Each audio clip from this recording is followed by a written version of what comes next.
બગી આવી, એમાંથી એક આદમી હેઠો ઉતર્યો, ચાંદીની મીઠીવાળી લાકડી, એક હાથમાં ધોતિયાનો છેડો, માથે અંબોડી બાંધેલી, આંખમાં આંધણ આંધેલું, અને એ ચારણે એટલો વિચાર કર્યો કે હોય ન હોય આ તરગાળાનો નાયક હોવો જોઈએ. હા, નાયક હોવો જોઈએ. એ નાયક માની અને જંતરમાંથી હાથ મૂક્યો, અને જંતરમાંથી હાથ મૂક્યો ને 36 પ્રકારના રાગ રાગને ધીમા ધીમા ધીમા ધીમા ધીમા જંતરમાં વાગવા માંડ્યા. અને ગમે એમ તો ભાઈ ભવાયા, એ છતાં સંગીત પ્રેમી 1 ને 2 ને 4 ને 6 ને એમ કરતા કરતા કરતા કરતા આખે આખું ટોળું આવી અને બેસી ગયું. અને 1 કલાક જંતરની ઠોર વગાડી. પણ વિજાણંદ જંતર વગાડ્યા તો હેમાડો હલકું લઈએ, પછી મોયાને માછલી માર્યા તો માછલીઓ ટોળે વળે, એમ બધા ટોળું વળી ગયા. અને જંતર બંધ કર્યું એટલે નાયકે પૂછ્યું, જવાન કેવા છો? કે તારણ શું? શું નામ છે? જાલનસિંહ નામ છે. ક્યાં રહેવું? કે રહેવું તો બાપા પોરબંદર, પણ હવે બૈડો છોડીને નીકળી ગયો છું. ક્યાં જવું છે? કે ભાઈ લઈ જાય ત્યાં, નસીબ લઈ જાય ત્યાં. કે આજની રાત ત્યાં રોકાવું? કે રોકાવું તો બાપા 1 ની 2 રાત તો રોકાવું. કે ખાસ કારણ? કે ખાસ કારણ તો નહીં, પણ અમારો આજે અહીંયા એક વેહ છે, અમારે રમવાનું છે, અને આવું વાજિંત્ર ભેળું વાગે ને તો અમને મોજ થોડીક વધારે મળે. હરિયાણા દરબાર ની એક મહેમાન આવ્યા છે. કે કોણ મહેમાન આવ્યું છે? કે ઈડરથી રાવ કલ્યાણમલ મહેમાન થયા છે ને એના હાટું અમને તેડાવ્યા છે ને અમને રમત દીધી છે, પણ તું જો જંતર વગાડીને તો અમારી રમતમાં તાર ચાંદ લાગી જાય. કે ભલે બાપા, મારે તો ગમે અહીંયા રાત રોકાવું છે ને, લ્યો હું તમારે ત્યાં આજની રાત જંતર વગાડે. કે તો એક કામ કર, મારા ઘરે બગીમાં બેસી જા.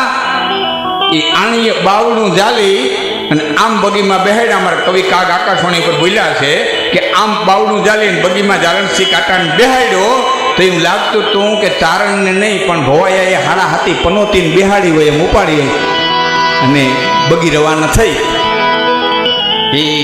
એ ખેલ શરૂ થયો. એ કાકડા હરગાવ્યા, નાના નાના જરૂરા આવ્યા, એ તાવતરીઓ કાઢ્યો. જે કંઈ રમતને બધા જોયું હોય એટલે હું નામાં વર્ણન ન કરું. એ ધીમા ધીમા ધીમા ધીમા ધીમા રમતો પછી રમતો નખાતી ગઈ. એમાં પટ્ટાબાજી ખેલવા વાળો આવ્યો. એ 32 તલવારું પટમાં પથરાણીઓ હતો અને રમવા માંડ્યો. પણ કપાણો કપાહે એવી રમત રમ્યો. અને ઈડર મહારાજા રાવ કલ્યાણમલને મોજ આવી. માથેથી પાઘડી ઉતારી, છાપો ઉતારી અને આમાં ઘા કર્યો. પડની માલિકો એ પટા રમવા વાળો છે, એ પાઘડીને આમ તલવારની અણીએ લીધી. ઘડીક વાર ડીલે વીટે, ઘડીક વાર માથે વીટે. પણ સોનાના તાર વારે 11 વારની પાઘડી પડમાં હંટવાય નહીં. ઘડી પગમાં આવે, ઘડી કાંટી આવે, ઘડી કામ આવે. રમત કરી અને નીકળી ગયો. નાયકે એમ કીધું, બાપા હવે ઘડીક વાર હવે શાંતિ જાળવજો. અમારા ભાઈઓ બીજો વેહની તૈયારી કરે અને એ વેહ ભજવે અને પૂરા તૈયાર થઈને આવે એ પહેલાં અમારા ઘરો જંતરવાળો ભાઈ છે, એ તમને જરાક મોજ કરાવશે. અને પડની માલિકો એ કોથરો નાખી અને જંતર નાખીને બેઠો ને જંતર માથે હાથ મૂકી અને ચારણને રાવ કલ્યાણમાં હામો જોઈને કીધું, જય માથાનો હુંદોય મોર જન લઈ પાઉમાં પહેર્યો.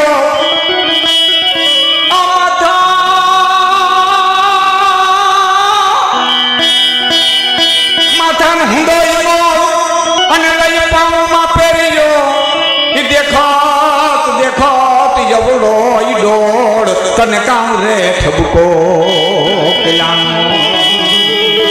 હે રાજપૂત, હે ક્ષત્રિય, તારી આ પાઘડી જનેતાના ત્રણમાં પડે, તારી આ પાઘડી શિવના ત્રણમાં પડે, તારી આ પાઘડી માં ભગવતીના ત્રણમાં પડે. એ પાઘડીને નમાવી હોય તો હજારો બહેનો ભાઈઓ વિજ્ઞાનીઓ થઈ જાય, હજારો માતાઓ દીકરા વિજ્ઞાનીઓ થઈ જાય અને કાંઈક ધરતી છે લોહીથી રંગાઈ જાય, છતાં તે પાઘડી નમે નહીં. એ પાઘડી ભોયના પગમાં પડી, માથા નોંધો મોડાઈ લઈ પાઉમાં પેટ્યો. દેખાત અવળો ડોળ તને કામ ઠબુકો કલ્યાણમલ. અને સામેથી જવાબ ન આવ્યો, કાંઈ જવાબ ન આવ્યો. અને ચારણના હૈયામાં શબ્દો છૂટ્યા, જય સુનું તો સુધીર અને આ દેવળે હુંકારા દીજે. એ રાજા, મંદિરમાં અમે હા કરી રાવ ઉઠે, ના કરી તો ના ઉઠે. થાલા મંદિરમાંથી અવાજ આવે, સુનું તો સુધીર આ દેવળે હુંકારા દીજે. તારી જીભે જીભે છે જંજીર કે કાને તાળા કલ્યાણ. જીભમાંથી જંજીર જડી સાંભળતો નથી અને રાડ ફાટી. કોણ છે? તારણ શું? રાજપૂતને બીજું હતું કીએ કોણ? તારણ શું? કે આજથી સુધી કહેવા માટે થઈને ઈડર કેમ ન આવ્યા? એનું કારણ છે. પ્રસંગ તો મિત્રો બહુ ટૂંકમાં કહું, આખો બનેલો ઈડર મહારાજાના ઘરમાં ભુજના ધણી રાજદેહરજીના બેન વિનયમતીજી, અને વિનયમતીજી એટલા સ્વરૂપવાન કે ઇન્દ્રના ઘરની અપ્સરાઓ ઝાંખી પડતી, પાણી પીતા હોય તો ગળામાં દેખાતું, અને આખા ગુજરાતની માલિક વાત પથરાઈ ગઈ કે વિનયમતીજી હું સ્વરૂપવાન બીજું કોઈ નથી. અને એમાં એક રણમલ કરીને રાજપૂત, અને એને એમ થયું ઓહો આવા રૂપ હોતા. એ બ્રાહ્મણોની આરે બ્રાહ્મણ થઈને રૂપ જોવા માટે થઈને બેઠો. વિનયમતી દાન દેવા ગયા, આમ ખોબો કર્યો. હવે દાન લે તો રજપૂત મટી જાય, દાન ન લે તો બ્રાહ્મણ નથી, વાત છતી થઈ જાય. એ દામોદરમાં ડૂબકી નાખી અને ભાગ્યો. પાછળ ઈડરની સૈન્ય પડ્યું. એક તારણને ઝૂંપડે જઈને કીધું બચાવીને નકર મારી નાખશે. કે બાપા બચાવવાનું મારી પાસે કાંઈ છે નહીં, હું તને હાથવી ન હગું. અને ઘોડી જાઉં ભાગવા માંડ, પછી ઈડરની ઘોડીની તાકાત નથી આને આંબી. અને ઈડર મહારાજને ખબર પડી કે આ રીતે તારણે ભગાડ્યો છે રણમલને, અને એ હુકમ છૂટો તમામ તારણોને ઈડરમાંથી દેશ સોટો દઈ દેવામાં આવે. આને કીધું કે ઈડર આવું તું, તારી પાસે આવું તું, તે તારણોને દેશ સોટો દઈ દીધો. એ સમાચાર મળ્યા પણ આવ્યો નહીં. કે કેમ? અને શબ્દો સાંભળજો. કે માની આવે એ મળવા અમાયને કમળ કાતરી, પણ યાદા ઈડરિયા મને કંકણ ઘણા કલ્યાણ મોલ, તને મન આવે મળવા અને ઉમળતા કરી. પણ તારા નાના જે પાથરી રાખ્યા ને પદ્યા સુધી, એ તારા સુધી પોતવા નહોતા જતા. કાંકરા એટલા પાથર્યા, કાંટા એટલા પાથર્યા. પણ રાજા એક વસ્તુ છે બાપ, કે શું કે ગવડીયું ગુના કરે આ તો અનહદ ઈડરિયા, તો હિન્દુ હલાલે ના પછી કાફી ગળું કિલાણ મલ. હિન્દુના દીકરામાંથી ના માફ કરતો, હિન્દુના ખેતરમાંથી ગા હવરવી નીકળી ગઈ હોય, 1000નું નુકસાન કરી નીકળી ગઈ હોય, તો હિન્દુનો દીકરો એને દોરીને કહાઈ વાળે દેવાનું. રાવ કલ્યાણ મળે કીધું કવિરાજ આ તો ઘણી લાંબી છે, ટૂંકમાં કહું. ઈડર પધારો, કે આજ તો નહીં આવું, કોક દીક અન્ન પાણી માંડ્યું છે. તેથી ઈડર પધારે અને ખંભે જંતર નાખી અને એ તારણ અહીંથી ભાગ્યો. ઠેઠ ભુજ જઈ રાજદેહરની પાસે જંતર મિત્રતાએ બંધાણી. હાડો આજની મિત્રતાએ એકાબીજા વિનાનું ગળે અન્ન ન ઉતરે એવી તારણ અને રાજપૂતની વતારે જેથી મિત્રતાએ બંધાણી. પણ કોઈએ વર્ણન કર્યું કે ખોડિયા નોખા પ્રાણ એક આવી મિત્રતાએ બંધાણી. અને એમાં એક ઘટના એવી બની કસકલાદરની અંદર. મેં ઘણી કંઈક જુદું લખ્યું છે. કસકલાદરની અંદર મને ગમ્યું છે, એટલે હું એ ટીવી ઉપર બોલ્યો તો એ રીતે દુલેરાય કારાણી લખે છે કે ઈડર મહારાજાને એક લુવારના બાઈ અને અતિ સ્વરૂપવાન એની ઉપર થોડું મન ઠરેલું. અને વિનયમતીજીને એ વાતનો ખ્યાલ આવ્યો. રાજપૂતાણીની મર્યાદા ન પતિને કહી હગે, ન ભાઈને કહી હગે, ન સહન થઈ હગે, ન પતિને કહી હગે, ન ભાઈને કહી હગે.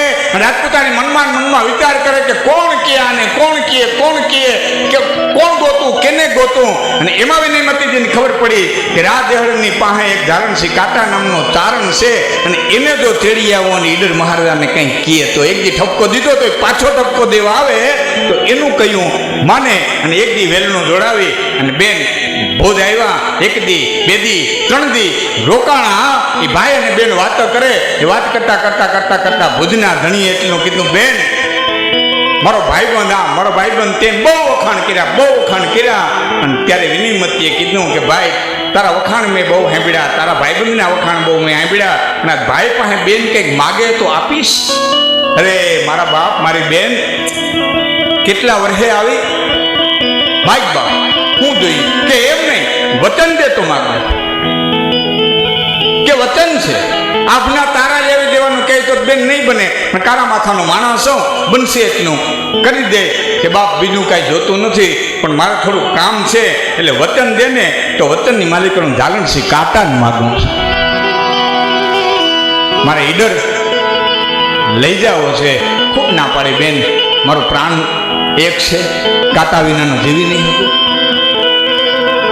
ભાઈ આજ તો કાંટો આવ્યો, બાકી ભેરે ભાણે ઉછીને વહી જાઉં, આ વેલણું જોડાવીને વહી જાઉં, બીજું કાંઈ જોતું નથી. અને સાહેબ એ બેનનું વેલડું તૈયાર થયું, એ જાનકી કાકાની હાંડ તૈયાર થઈ, બધીનો ધણી વળાવવા આવ્યો. તો ટૂંકમાં વાત કરું, વેલડું દેખાતું બંધ થયું, હાંડ દેખાતી બંધ થઈ, હાંડના પગથી ઉડતી કચ્છની ધરતીની ધૂળીની ખેપટ દેખાતી બંધ થઈ. ત્યાં સુધી કીધે રે મારો કાંટો જાય, મારો કાંટો જાય, મારો કાંટો જાય, મારો ભાઈબંધ જાય, મારો હૈયાનું હાડકું જાય, મારો કાંટો જાય.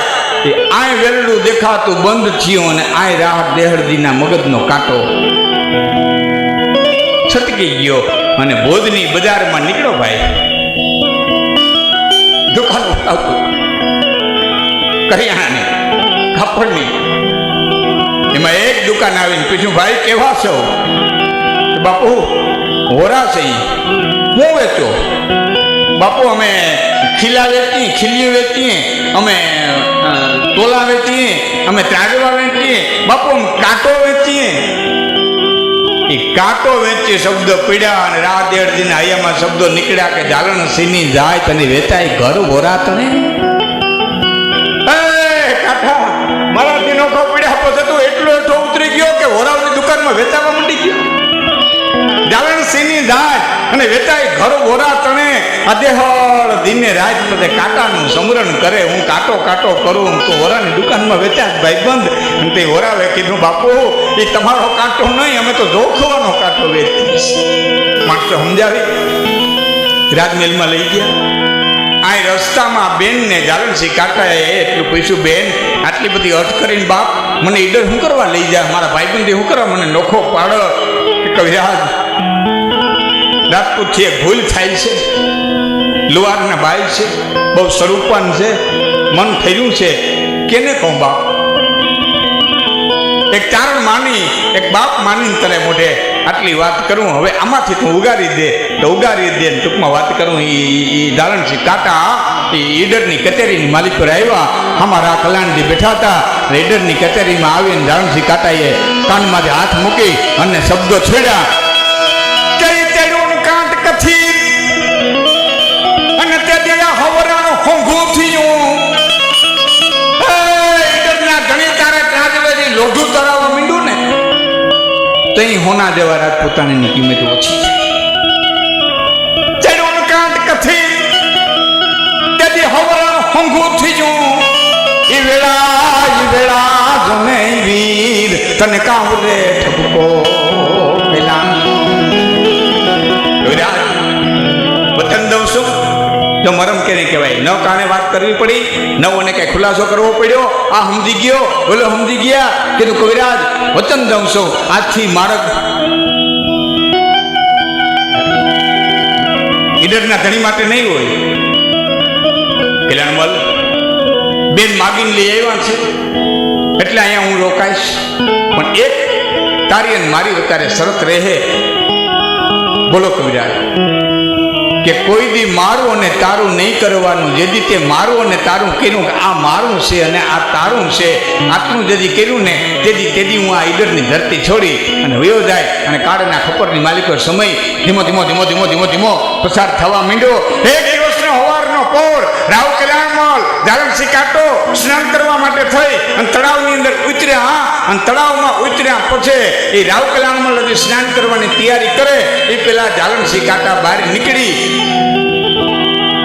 રાવ કલ્યાણમલના કપડા પહેર્યા હતા, એમાંથી તોરણી લઈ પાયજામો લઈ અને આમ પહેરવાની તૈયારી કરી. એટલે નાતા નાતા કીધું, હા કવિરાજ એ કપડા તો મારા છે, બાજુ પડ્યા તમારા. આ કપડા મારા છે, બાજુ પડ્યા તમારા છે. એટલે કપડાનો ઘા કરતા કરતા બોલ્યો કે કંઈક પહેર્યા, કંઈક પહેરીશું, આવા પગ ઢક પરમાણ, પણ તારું મારું ન ગણે. એ તો દેહરના ઈંધાણ અમે કંઈક પહેર્યા, કંઈક પહેરીશું. એ ભૂતની ગાદીમાં તે બેહીને એમ કહેતો ને કે ભૂત મારું છે, તે દેહ એમ કહેતો તો તારું તારું છે. ટૂંકમાં વાત કરું, એ પિંજરામાંથી સિંહ છૂટો હોય ને એમ ભાગ્યો તારું. છેલ્લે ભુજના દરવાજે પહોંચ્યો. અમીર ઉમરાવ સહિત નનામી હામી જડી કે 60 માથે બેઠા બેઠા એટલું પૂછ્યું, ભાઈ કોણ સ્વર્ગવાસ થયું? માણસે પાસે આવીને કીધું, જાલણસિંહ કાકા ભાઈબંધ, મારો ભાઈબંધ, મારો ભાઈબંધ, મારો ભાઈબંધ, મારો કાંટો કરતા કરતા કરતા આટલા દિવસોએ આ ભુજના ધણીએ પ્રાણ દીધા, રાદેહડે પ્રાણ દીધા. એ કે દેહડ, એ દેહડ શબ્દ છૂટ્યા, હાંઠમાંથી શરીર પડ્યું. પણ એ શરીર મિત્ર એમ કહેવાય છે ધરતી માથે ન પડ્યું તા ધારણસિંહ કાંટાને પ્રાણ વૈયા ગયા હતા. કોઈ કટારા કરગ રહે અને કોઈ